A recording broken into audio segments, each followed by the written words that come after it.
warahmatullahi wabarakatuh. Shalom, Om Swastiastu, Namo Buddhaya, Salam Kebajikan. Kepada yang terhormat, dosen pengampu mata kuliah Keterampilan Berbicara, Ibu Titi dan Bapak Aziz. Kali ini saya akan berdongeng tentang cerita fabel yang sering sekali kita semua dengar, Kancil dan para buaya. Pada suatu pagi yang sangat cerah, sang kancil berjalan-jalan di hutan belantara seorang diri. Ia ingin menikmati suasana hutan yang begitu rindang di pagi hari yang tidak panas dan tidak juga dingin. Ia berjalan-jalan dan bertemu dengan beberapa hewan lainnya. Pertama, dia bertemu dengan kelinci. Lalu ia menyapa kelinci. "Halo kelinci." Kelinci menjawab, "Halo kancil, apa kabar?" Lalu dia tetap lanjut berjalan. Lalu dia bertemu dengan kawanan kambing. Ia pun menyapa para kawanan kambing. "Halo para kambing." Para kambing menjawab, "Halo kancil, apa kabar?" Ia berjalan-jalan dan bertemu dengan banyak hewan lainnya. Sampai-sampai dia hampir saja berpas-pasan dengan harimau. Namun dia berhasil kabur terlebih dahulu. Lalu ketika ia sudah berjalan cukup jauh, ia menemukan dirinya sudah berada di tepi sungai. Wah, tak terasa aku berjalan-jalan cukup jauh sekali. Sekarang aku berada di tepi sungai. Sejuknya di sini. Dia pun tetap berjalan-jalan. Lalu tiba-tiba perut kancil berbunyi. Krrrr. Aku merasa lapar. Apakah tidak ada makanan sekitar sini? Kancil pun menoleh ke kanan, lalu menoleh ke kiri, berharap dia menemukan makanan yang bisa ia makan. Lalu ketika ia menengok ke arah kanan berseberangan dengan sungai, ada sebuah kebun pohon apel banyak sekali, berbuah lebat dan buahnya terlihat sangat lezat. Kancil pun memandangnya tanpa bisa beralih. "Wah, sepertinya buah-buah itu sangatlah sedap," kata kancil. "Andai aku bisa ke sana, tapi ada sungai yang menghalangi. Wah, bagaimanakah caranya?" Lalu kancil pun berpikir, apakah aku harus menyeberangi sungai itu? Kata kancil. Lalu ia masih berpikir keras. Jika aku menyeberang, maka aku bisa memakan apel-apel itu.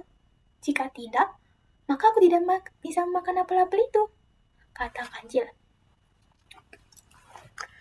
Lalu akhirnya dia memutuskan untuk berenang. Ketika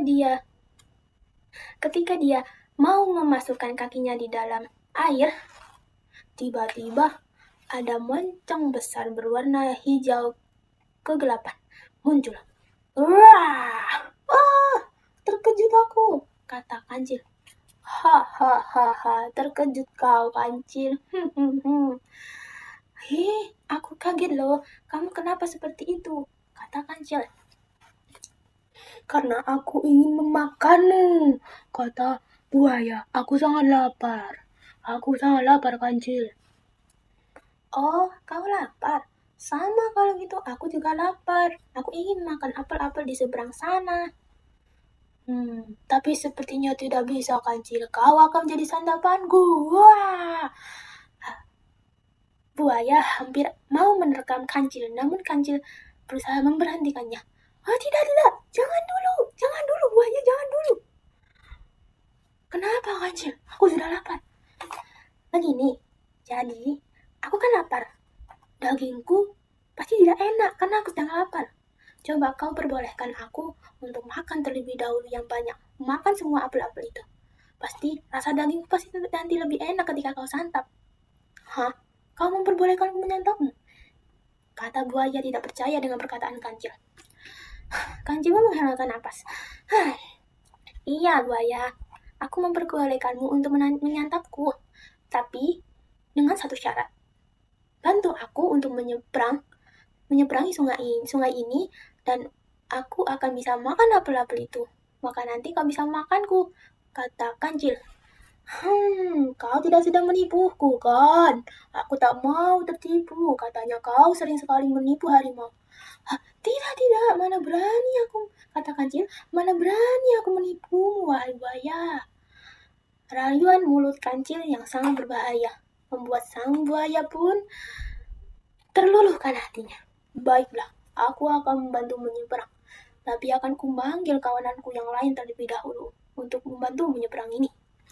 Wah, terima kasih banyak. Aku sangat bahagia sekali. Lalu dipanggillah semua kawanan buaya.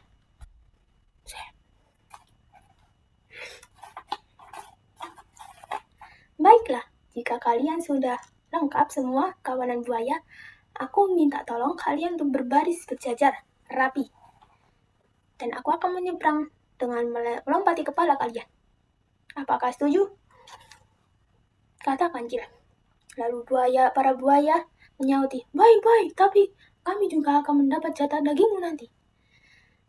Kancil menjawab, iya, baiklah. Pokoknya kalian berbaris terlebih dahulu. Mereka pun berbaris dengan rapi.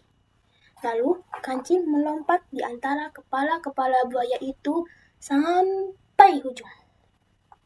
Ketika dia sudah sampai ujung, dia pun girang bahagia tidak karuan. Karena akhirnya dia bisa menyantap semua apel-apel itu. Wah, kebun apel ini memang banyak apelnya. Wah, aku berasa berada di surga. Aku akan makan semuanya. Kata kancil dengan berteriak bahagia. Dia tertawa lalu berlari menuju kebun itu.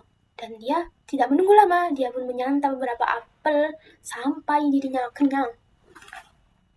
Lalu setelah kancil merasa kenyang, dia pun ingin segera kembali ke rumahnya.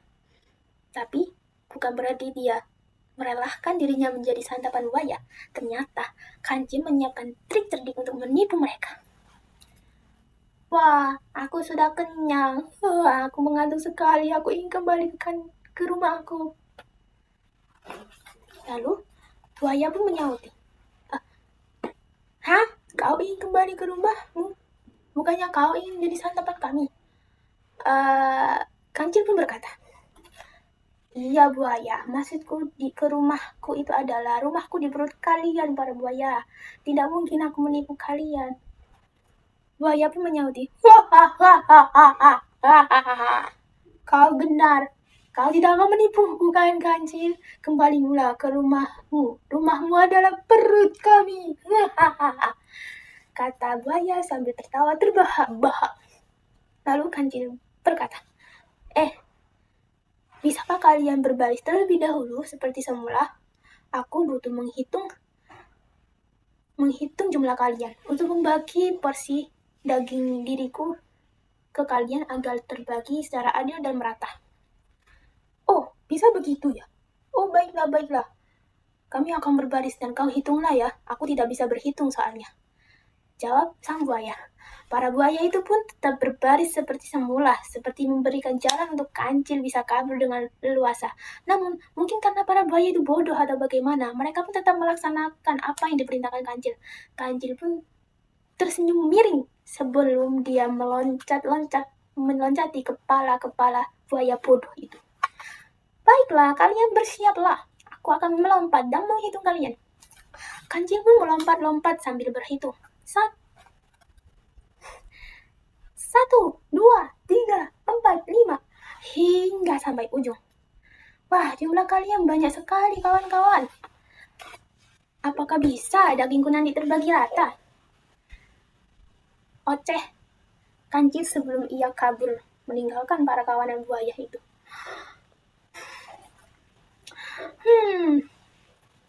Pasti bisa terbagi rata, Cil. Kami ini buaya yang lapar, namun kami bisa berbagi adil untuk sesama. Itu solidaritas, kan, Cil? Oh, begitukah? Wah, sangat terharu aku dengan solidaritas kalian. Sampai-sampai kancil pun mengeluarkan jurus sarkasnya. Sampai-sampai saking solidnya kalian, Bodoh pun kalian sama-sama bodoh. Hahaha. Kancil pun dengan tertawa terbahak-bahak, ia meninggalkan para kawanan buaya. Lalu dia berlari kencang sekali hingga tidak terlihat punggung kancil itu. Lalu para buaya pun hanya bisa melihat melongo. Lalu mereka baru menyadari bahwa mereka ditipu oleh kancil kecil licik ini. Lalu para buaya berkata, "Wah, sialan, dia menipu kita. Dasar kau kancil, awas kau." Wah, mereka pun ribut, mereka pun panik. Ternyata mereka dibodohi dibanding dengan rasa lapar yang sangat mereka rasakan. Tapi dibodohi oleh kancil itu rasanya sakit sekali bagi mereka. Dan cerita pun tamat. Jadi dari cerita kancil dan buaya ini bisa kita simpulkan bahwa ketika menjadi orang nanti, ya kita sudah menjadi orang, jangan mudah tertipu, jangan mudah terkoyahkan, dan jangan naif. Jika ada sesuatu yang sangat menggiurkan, sangat menggoda, dan apapun itu, dengan iming-iming yang sangat besar, tanpa usaha apapun, maka perlu kita cek, perlu kita ketahui asal-usulnya, dan perlu sekali kita untuk melihat apakah ini asli, apakah ini penipuan. Karena apalagi di era modern sekarang ini, penipuan itu ada di mana-mana. Jangan sampai kalian bisa tertipu seperti buaya ini. Karena dia hanya percaya iya saja dan dia bodoh juga. Jadi dia mempercayai kancil yang sudah jelas-jelas ada riwayat sebelumnya dia pernah menipu hewan-hewan lain. Dan kita jika ingin seperti kancil maka harus pintar-pintar. Bukan pintar-pintar menipu orang maksud saya. Pintar-pintar untuk mencari trik bagaimana kalau kita sedang keadaan tersesat seperti itu. Karena kancil dengan keadaan seperti itu dia menipu karena hidupnya akan terancam jika dia tidak menipu buaya. Dua-duanya sama-sama bisa kita ambil amanatnya. Sekian dari saya. Mohon maaf yang sebesar-besarnya jika ada salah kata, ucapan, dan perbuatan. Saya Nimas Aina Umadia Hamir, pamit undur diri, dan sampai jumpa di video dongeng selanjutnya. Dadah!